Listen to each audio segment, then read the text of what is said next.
নমস্কার বন্ধুরা, সোনার কিচেন ঘরে তোমাদেরকে স্বাগত জানাই। তো আজ আমি তোমাদেরকে খুবই মজাদার একটা নাস্তার রেসিপি বানিয়ে দেখাবো। তো এই রেসিপির ভিডিওটি পুরো দেখার অনুরোধ রইল। আর রেসিপিটি যদি ভালো লাগে কমেন্ট করো, লাইক শেয়ার সাবস্ক্রাইব করে আমার পাশে থেকো। যারা এখনও পর্যন্ত আমার চ্যানেলটিকে সাবস্ক্রাইব করেছো তাদেরকে অসংখ্য ধন্যবাদ।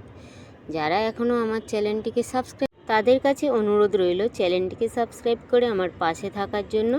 যারা আমার ফেসবুক পেজ থেকে দেখছো তাদের কাছে অনুরোধ রইল ফেসবুক পেজটা একটা লাইক দিয়ে একটু ফলো করে দেওয়ার জন্য। তো রেসিপিটি বানানোর জন্য প্রথমে দেখো আমি গ্যাসের মধ্যে একটা প্যান বসিয়ে দিয়েছি। ওই প্যানের মধ্যে আমি একটু ঘি দিয়ে দিলাম। ঘিটা আমি একটু গরম করে নেব, তবে তোমরা ঘির বদলে সাদা তেল দিয়েও করতে পারো। তো ঘিটা দেখো এখানে গরম হয়ে গেছে। ঘিটা গরম হয়ে যাওয়ার পরে ওই ঘির মধ্যে আমি একটু ছোট করে রসুন আর ছোট করে আদা কেটে রেখেছিলাম, ওই রসুন আর আদাটা আমি দিয়ে দিলাম। রসুন আর আদাটা দিয়ে রসুন আর আদাটা একটু আমি ভেজে নেব। তো এখানে দেখো রসুন আর আদাটা কিন্তু আমি ভালো করে ভেজে নিয়েছি।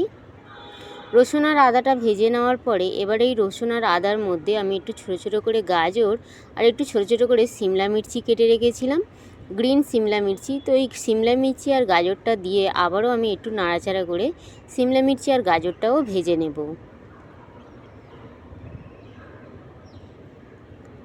তো এখানে দেখো সিমলা মির্চি আর গাজরটা দিয়ে আমি একটু নাড়াচাড়া করে ভেজে নিলাম।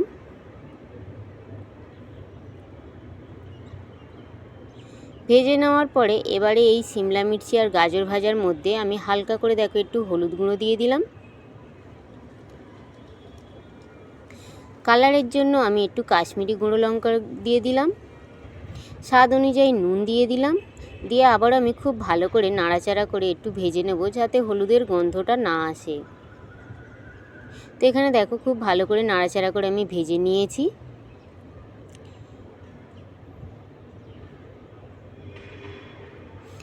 ভাজা হয়ে যাওয়ার পরে এবারে এই গাজর আর সিমলা মির্চির মধ্যে আমি দেখো একটু ছোট করে কাজু বাদাম কেটে নিয়েছি আর একটু আমি কিশমিশ নিয়েছি। ওই কাজু বাদাম আর কিশমিশটা দিয়ে দিলাম। দেওয়ার পরে আবারও আমি খুব ভালো করে নাড়াচাড়া করে নিলাম। তো প্রথমেই নাস্তার জন্য আমি পুরটা রেডি করে নিচ্ছি। তো এখানে দেখো কাজু বাদাম আর কিশমিশটা দিয়ে খুব ভালো করে নাড়াচাড়া করে নেওয়ার পরে এবারে দেখো আমি ছোট করে একদম পনিরটা কেটে রেখেছিলাম, ওই পনিরটা আমি দিয়ে দিলাম। তো পনিরটা আবার এই সবজির মধ্যে দিয়ে খুব ভালো করে আমি নাড়াচাড়া করে একটু আমি ভেজে নেব। তো এখানে দেখো পনিরটা দিয়ে আমি খুব ভালো করে নাড়াচাড়া করে নিয়েছি। নাড়াচাড়া করে নেওয়ার পরে এবারে দেখো আমি ঝালের জন্য একটু কাঁচা লঙ্কা ছোট করে কেটে রেখেছিলাম, কাঁচা লঙ্কাটা দিয়ে দিলাম। ঝালটা অবশ্য তোমাদের নিজেদের পছন্দ অনুযায়ী কমিয়ে কিংবা বাড়িয়ে দিতে পারো। আর একটু আমি কসুরি মেথি দিয়ে দিলাম। কসুরি মেথিটা দিলে এই নাস্তাটা খেতে কিন্তু ভীষণই ভালো লাগে।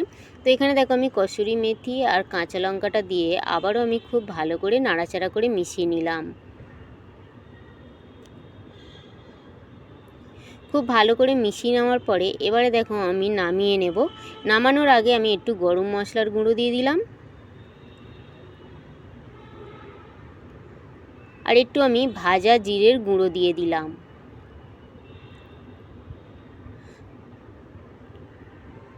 আর একটু আমি ছোট করে ধনেপাতা কুচিয়ে রেখেছিলাম, ওই ধনেপাতা কুচোটা দিয়ে দিলাম।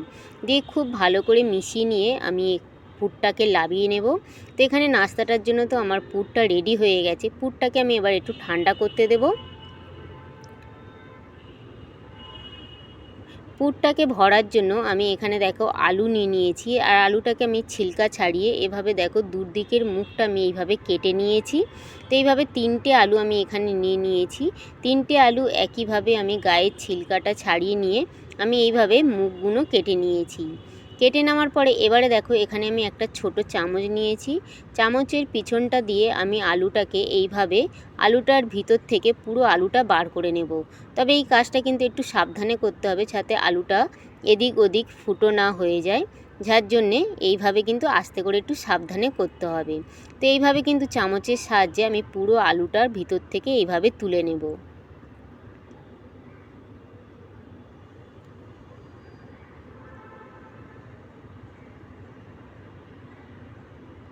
তো এখানে দেখো এইভাবে কিন্তু আমি 3টে আলু একইভাবে আলুগুলো তুলে নেব। তো এখানে দেখো আলুগুলো কিন্তু আমার এইভাবে তোলা হয়ে গেছে, আর একদম কিন্তু দেখো পুরোটা ভিতরটা কিন্তু ফাঁকা হয়ে গেছে। তো এইভাবে আমি আলুগুলো করে নিয়েছি। আর দেখো পিছনটা কিন্তু একদমই ফুটো হয়ে যায়নি, ঠিকই আছে।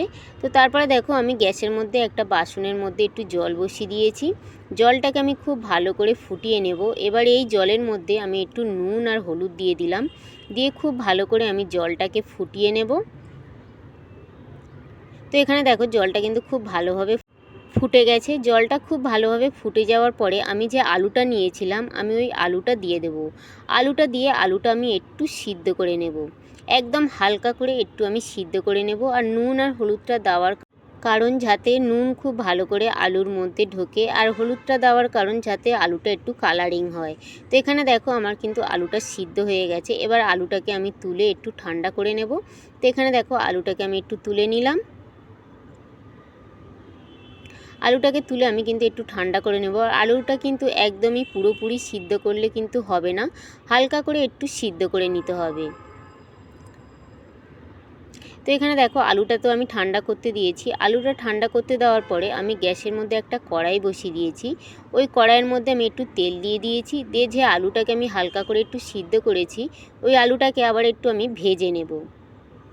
একটু উল্টে পাল্টে লাল লাল করে আলুটাকে আমি একটু ভেজে নেব।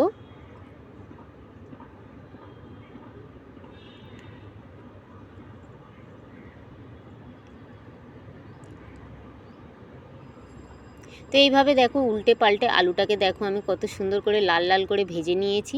এবার এই ভাজা আলুটাকেও আমি তুলে নেব।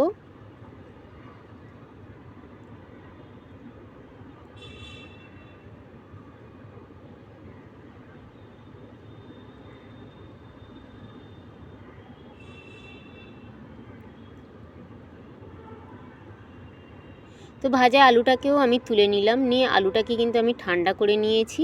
আলুটা ঠান্ডা হয়ে যাওয়ার পরে আমি যে আগে দিয়ে পনিরের যে পুরটা বানিয়ে রেখেছিলাম ওই পুরটা আমি এই আলুর মধ্যে দিয়ে দেব। এইভাবে কিন্তু আঙুল দিয়ে একটু চেপে চেপে কিন্তু আলুর মধ্যে পুরটা ঢুকিয়ে দিতে হবে। তো এইভাবে দেখো আলুর মধ্যে কিন্তু পুরো পুরটা আমি এইভাবে চেপে চেপে দিয়ে দিচ্ছি।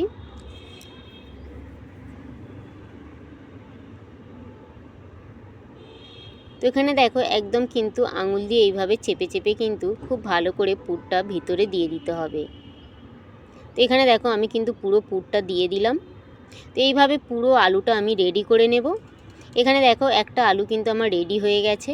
তো এইভাবে আরও দুটো আলু আমি একইভাবে রেডি করে নেব। তো এখানে দেখো আমি একইভাবে কিন্তু 3টে আলু রেডি করে নিয়েছি। আর কত সুন্দর দেখো দেখতে লাগছে। এবারে দেখো এখানে আমি একটা বোর্ড নিয়ে নিয়েছি। ওই বোর্ডের মধ্যে আমি যে আলুটার মধ্যে পুর ভরলাম ওই পুর ভরা আলুটাকে আমি একটু পাতলা পাতলা করে কেটে নেব।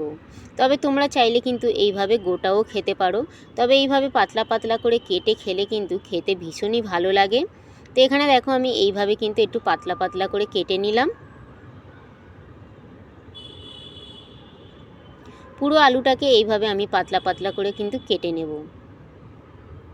তো এখানে দেখো একটা আলু আমার এইভাবে কাটা হয়ে গেছে।